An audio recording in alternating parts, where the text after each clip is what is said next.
For today's video mga ka-adventure, mayroon po tayong bagong na-discover na pasyalan sa may Sual, Pangasinan, dito sa may Montemayor Beach Resort. At yun na nga mga ka-adventure, nakaparking na po tayo at mayroon na rin tayong nakitang mga kubo or cottages. Dito tayo pwedeng mag-picnic, kumain, mag-banding, at napakaganda din po ng beach nila dito mga ka-adventure. At abot tanaw pa mga ka-adventure yung mga 100 Islands sa may Alaminos, Pangasinan. At malapit din pala yung tinatawag nilang Little Batanes dito mga ka-adventure.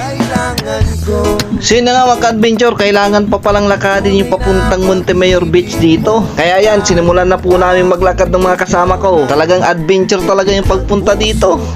Ito pala yung papasok papuntang Montemayor Beach Resort. High tide kasi mga ka-adventure, kaya hindi kami makadaan dito. Kaya dito sa may kabila na lang kami dumaan. At yun na nga mga ka-adventure, nakakyat na rin tayo. Wow, napakaganda naman ang view at tanawin dito oh. Ayan mga ka-adventure, samahan nyo po ako. Maglakad na naman po tayo papunta dun sa resort. Maganda itong maglakad mga ka-adventure para exercise na rin.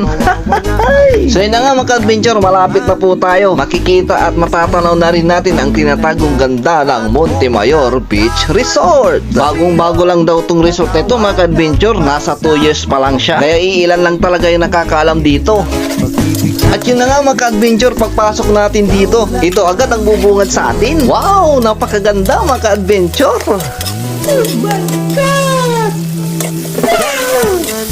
Napakaganda din ang buhangin dito oh, pinong-pino at nag-golden brown pa.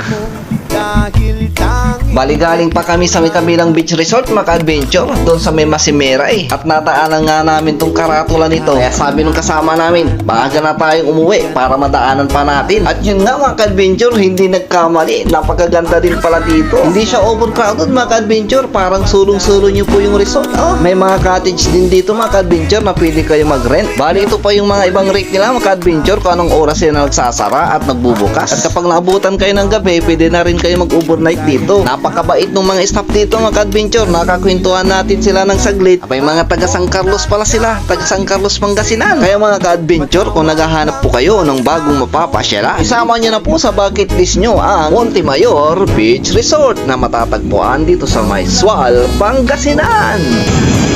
Maraming salamat sa panonood. Hanggang sa muli. Paalam!